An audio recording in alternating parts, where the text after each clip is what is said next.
Okie dokie.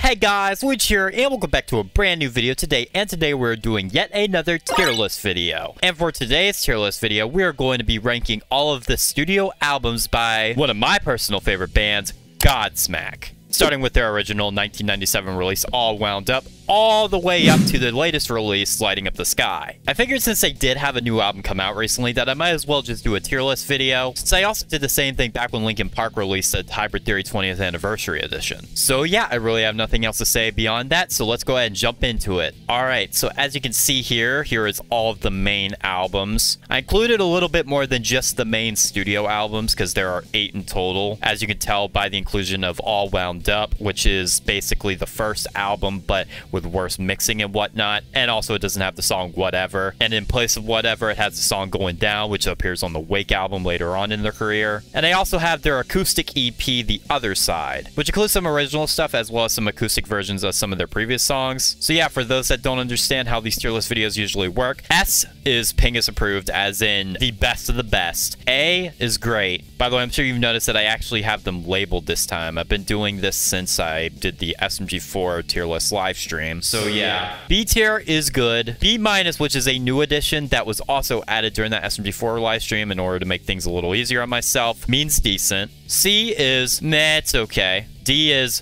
bad, and F is trash. Which, for the record, I don't think Godsmack has a trash album, so yeah. So now we got the explanations out of the way, let's go ahead and jump into it. Alright, so starting off with 1997's All Wound Up. Considering it's just the first album, but with worse mixing and lacking a song, it would kind of make sense to put it on either good or great, simply because it technically is just the first album, but not quite to the same level. But I'm also thinking of it in terms of, with the first album existing in the first place, is there really any utility to listening to All Wound Up, especially since the only song it contains that is unique to it is the song Going Down, which, if you've heard the All Wound Up version, or as I like to call it, the yeah going down version, it's not as good as the Awake version or the other version that appears on some movie soundtrack. I forgot which one it was. On the one hand, since it is the first album, it probably should go higher, but because there is no utility for ever listening to this, I'm gonna chuck this straight into mediocre. It's not unlistenable. I didn't hate listening to it when I did skim through it and stuff, and even the Going Down version isn't really bad. It kind of just has that Points of Authority demo feel, you know, the one that's just like, forfeit the game where somebody else takes you out of the frame, and that's just the chorus over and over and over and over. That song kind of has that energy for me. So yeah, I'm throwing that mediocre. Moving on directly from All Wound Up, we have the 1998 release, the self-titled. Now, I have a bit of a story behind this album as well as Awake, because I've talked about this before, but I'll say it again here. When I was first getting into Godsmack, which, by the way, the song that actually got me into Godsmack was Keep Away. I heard it when me and my parents were driving home from somewhere. That song came on the radio, and I didn't even know that song was Godsmack. I had never even heard it before. But when it came on, I was kind of interested in checking it out. So I did. I went home and I checked it out, and I thought to myself, this is actually very good. And then the seeds were planted for me getting into Godsmack. Then a few weeks later, I had to do this project where I had to pick a band that I wanted to listen to. And I was contemplating a bunch of bands at that time. I was thinking between like Metallica, Puddle of Mud, and fucking AC/DC and whatnot. But ultimately, I chose Godsmack because I really liked Keep Away. And not only that, but through reaction videos, I also heard some of their other stuff and some of their other songs that I heard back when I was younger anyway. Fast forwarding a bit, the song I chose to listen to from them was the song Mistakes, which I'll get into because that's on the next album, Awake. But just before that, I went ahead and did a binge of the first 3 Godsmack albums in their entirety. And the impressions I came away with for all of them was with the self-titled, I thought it was a little underwhelming. I thought it was way too long. I wasn't initially a fan of it. Awake I thought was good, but didn't really hit me. And then Faceless I just loved. Where does my opinion on the self-titled stand now? I'll be honest, I think it's Pingus approved. Yeah, it feels weird to have a Pingus approved this kind of early, but I mean, it's the self-titled Godsmack album. You can't really go wrong with it. One of the things that initially turned me off about it was I wasn't really into that grunge or post-grunge sound that much, so some of the songs didn't really grab me at first, but once I got used to that, then I felt right at home. Some songs that I passed over the first time around are actually some of my favorite songs now. Those include Now or Never, which I fucking love. Now or Never. Immune is an absolutely fantastic song. Moon Baby is obviously a classic. Stress is an underrated banger. Situation even is pretty good, even though it is a little long. I think out of all the songs, I think that one is definitively too long. I guess if there was any gripes I would have to say, it's that I do think Sully's voice on some of these songs isn't as good as in the later albums. And again, with Situation, I feel that song is a little long. And some of the other songs aren't the greatest when it comes to Godsmack. Whatever is good, but I overplayed the hell out of it, so I don't really care for it that much these days. Bad Religion, I do kind of like, but it is a very, very basic song. And then the interlude, Someone in London, is just okay. Aside from that, this album has so many great tracks. In fact, my favorite Godsmack song of all time is on this album, Keep Away, the song that got me into them. I can't trash it too much. Now moving on to their sophomore release, 2000's Awake. Now, Awake is an album, like with the self-titled, that didn't initially hook me, but like with the self-titled, on subsequent listens, I realized that holy shit, this album is fucking amazing. This is another Pingus improved. In fact, I'm gonna go out on a limb and say it's the best Godsmack album, period. Whereas the self-titled kind of had a production that isn't the best, and also had a few songs that did drag on. Awake has none of those problems. And just to go into the songs for a minute, obviously Awake is a banger, Sick of Life is a banger, Bad Magic is my second favorite Godsmack song by far. Mistakes is absolutely amazing. In fact, Mistakes is the reason why I go in all my streams now. Trippin' is an absolute banger. I love that song so much. Forgive Me is really underrated. I think that's an amazing track as well. Vampires is definitely the best instrumental they've ever done. The entire album just has this very ominous, tribal sounding vibe that I think none of the other albums really have, which is why I think Awake stands out as being the best. Not only that, but I think Sully's vocals are probably the best. The grit in his voice is just unbelievable. And the instruments all sound heavy as fuck, just ugh. I love this album so much. Definitely my favorite Godsmack album by far. Now moving on to 2003's Faceless. This was the album during that first listening experience that hooked me immediately. In fact, for a while, I considered it my favorite Godsmack album. These days, I don't like it as much as the first three, but I still think all of them are Pingus approved. Like, disclaimer, I think the first three Godsmack albums are definitively the best ones. I think the others in the discography are also pretty good as well, but these are the main ones. These are the ones I always go back to. 100%. But as far as Faceless is concerned, the song Straight Out of Line is a song that I've heard a million times on the radio and stuff when I was younger. And it's fucking killer, don't get me wrong, I love Straight Out of Line. But I feel like, unlike the first two albums, Faceless has an issue of, despite the songs being really good, some of them do kind of carry the same sound, or at least they open in the same way. Like Changes, Realign, and Make Me Believe all start out the same way. Make Me Believe and I Stand Alone have a similar bridge section that's carried between the two songs. Even some of the choruses sound really similar, like Make Me Believe, Changes, as I mentioned before. I also feel like the overall sound isn't quite as heavy as Awake, which doesn't grab me as much after the first listen. But having that said, this album is still filled with so many fucking amazing tracks. Obviously, I mentioned Straight Out of Line. That's a great one. I personally think I Stand Alone is the most overrated Godsmack song, and I could definitely go without hearing that one a million times. But yeah, the other tracks are good too. Make Me Believe is probably my second favorite song on the album behind Straight Out of Line. Realign is fucking amazing. Dead and Broken is a really underrated gem. I love that one. Serenity is also really good. I honestly think it's better than Voodoo. Releasing the Demons is probably the only song from here that I could probably go without hearing. That song aside, the rest of this album is absolutely fantastic. Alright, moving on to the other side. I forgot what year this came out on, so I'll put that on screen right now. Which, like I mentioned before, is just a few new tracks mixed in with some acoustic versions of older tracks. As far as the new stuff is concerned, I think it's decent. I don't think it's the most memorable Godsmack material at all. But regarding the acoustic versions of the album tracks, I actually think they're really good, to be honest with you. One acoustic track that wasn't included on this album was Trippin', which they only played during the An Evening with Godsmack show. And that is absolutely amazing. But regarding what is actually on the other side, Spiral is really good. Realign is probably on par with the original, to be honest with you. Keep Away is also really good. And Asleep, which is the acoustic version of Awake, which Asleep was actually supposed to be Awake originally. Asleep is by far the best track on the other side, but as for the others, the other acoustic versions of the album tracks are good. I'm gonna go ahead and throw this in good.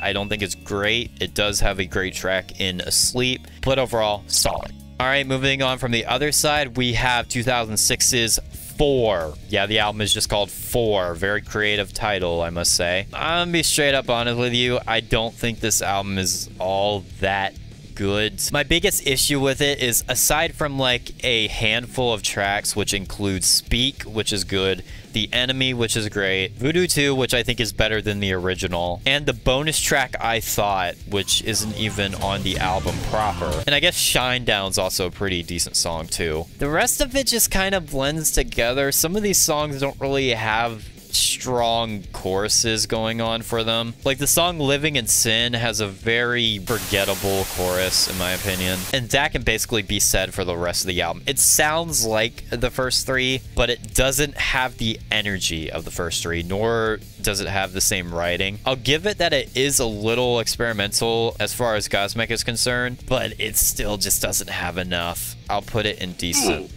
Again, I will stress this. It is not a bad album by any means. I can't even really say there's a bad track on it, but there are a lot of songs that are just forgettable. They don't really pack a punch whatsoever. They sound heavy, but they don't feel heavy. And even though I listened to this, The Oracle, 1,000 Horsepower, and When Legends Rise back to back, I can remember the songs from those next 3 albums more than I could 4. In fact, I forgot like 70% of the track listing after I listened to it. That's how forgettable it is, but it's not terrible, so I'll throw it in decent. So moving on from 4, we have 2010's The Oracle. Now this album right here, although I don't think it's as good as the first 3, this is a great album. Hands down. Oracle has some of my favorite Godsmack tracks, period. Saints and Sinners is an absolute jam. Good Day to Die is an absolute jam. I remember there was a period where I was listening to Saints and Sinners, Good Day to Die, and Love, Hate, Sex, Pain on a loop constantly. And there's another loop of 3 for me with this album, which includes Shadow of the Soul, Devil's Swing, and Forever. But yeah, some of the lesser known songs, such as War and Peace, I don't think are as good. Although I'll give War and Peace this, it is kind of interesting with the live, die, and die, or whatever it is. As for the other songs, What If is good. The Oracle is another really solid instrumental. I don't think it's as good as Vampires, mainly because it's very long. Aside from that, it's very solid. It has some of the strongest Godsmack songs. It kind of has its own energy compared to the first 3, but it's still like a heavy-hitting album. Just the entire sound, just like, it like punches you in the face. Sully's vocals are actually really good here, and even the solos and stuff is just, the instrumentation, just everything about it is really good. I love The Oracle. It's so good. All right, moving on to 2014's, I believe. Yeah, 2014's 1,000 Horsepower. Now, this album I do not think is as good as The Oracle, even though it has a similar vibe to The Oracle. It does have some really good songs on it. I do think Nothing Comes Easy is the highlight of the album. Yo, editing channel 50 here. I now think Something Different and Living in the Gray are the highlights of this album.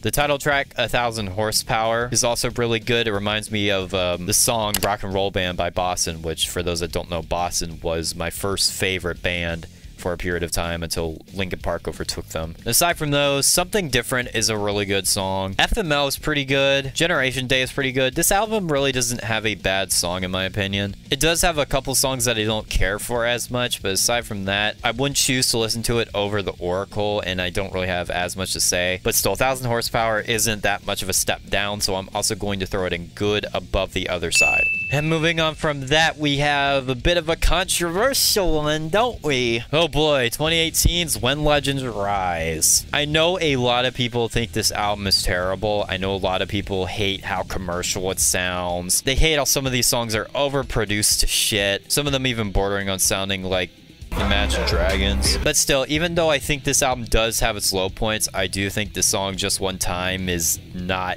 good under any stretch. One of the few Godsmack songs that I just don't like. And Unforgettable, I do think the music video for that is really nice, but the song itself just doesn't really grab me either, although I do think the riff is kind of decent. This album does have some underrated songs on it, I'm not gonna lie. Say My Name fucking slaps. Take It to the Edge is a fucking jam. Let It Out is a fucking jam. Some of the singles like Bulletproof, the title track, and Under Your Scars, although are overplayed to shit, I do think are very good. So yeah, I'm not gonna put this album in the great tier because it does have little things holding it back. Personally, I think it has a few more tracks that I like above the 1,000 horsepower tracks, but also has songs that I like less than 1,000 horsepower. So I guess I'll settle for throwing the controversial When Legends Rise, Godsmack's equivalent to One More Light, essentially just under 1,000 horsepower in B tier. And that brings us to the final one, 2023's recently released Lighting Up the Sky. Now this album, dude, I'm gonna be honest, I think this album is the most I've listened to a Godsmack album all the way through. Like, I kid you not, I think every track on this album is solid. The worst one, in my opinion, is Hell's Not Dead, but not because it's bad. In fact, I think it's good, but because it's just not as good as the others. But the rest of this album, dude, Surrender was a song that when I first heard it didn't grab me immediately, but on subsequent listens I realized that it was actually amazing. So amazing that in fact it was the reason why I decided to create the little skit storyline I did at the end of 2022 and even do the cover for it. You know it's got to be good if it created that much of an impact on me. Even going beyond Surrender, You and I was a song that grabbed me immediately after I heard it. The overall sound reminded me of Good Day to Die with how it was structured. Soul on Fire was a single that was just recently released. That one's grown on me quite a lot. The title track, Lighting Up the Sky, I think is the third best on the entire album. Yo, editing channel 50 here again. My updated top 3 for this album is number 1 is Lighting Up the Sky, number 2 is Best of Times, which I didn't even mention in the video for whatever reason, and my third is Let's Go, which I also didn't mention in the video. Underneath that would be Surrender and What About Me. But yeah, the 10-year anniversary just catapulted Lighting Up the Sky to being very close to being my 4th favorite album. Basically tied with The Oracle at this point. When it comes to which is a better album or not, I can really go back and forth on that.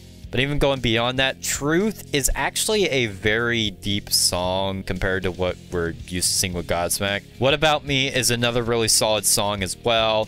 Growing Old is another one. I can go on and on about how actually good this album is, and if this really is the final Godsmack album, as Sully has been hinting at, this album's great. I don't think it's better than The Oracle, Faceless, Self-Titled, or Awake, but I definitely think it's better than 1,000 Horsepower, When Legends Rise. I will go ahead and put Lighting Up the Sky in the great tier, just under The Oracle. And there you have it. That is my Godsmack albums tier list. So as you can see right here in Pingus Approved, we have the first 3 albums, which include Awake, Self-Titled, and Faceless. In the great tier, we have The Oracle and the latest one, Lighting Up the Sky. In the good tier, we have 1,000 Horsepower, When Legends Rise, very controversial one. In the decent tier, we have 4, probably the most forgettable album in the entire discography. No shade to it though. And in the mediocre tier, we have All Wound Up, simply because it's just the first album, but with a weaker version of a song on Awake. Worse production. And also, what the fuck is this album cover, dude? Like, can we talk about this for a second? Like, what? I've seen a lot of weird album covers in my day, but what is this? Someone tied to a fucking chair with like an amp over here. I think they're covered in fucking boards and whatnot. It's like, what? But yeah, I guess before I go ahead and close this video off, let's go ahead and run through the tier list in slow frickin' motion. Yeah, yeah, yeah. Lighting up the sky, burning through a life. If I had only known when I was so young. Alright, so now that we got that out of the way, that's gonna go ahead and do it for today's video. Hope you enjoyed as always. Let me know in the comments below what your favorite Godsmack album is, whether it be the first 3 or the later ones. Like, comment, subscribe, and all that. And I will see you in the next one. Goodbye, Luigi fans. Inside of you.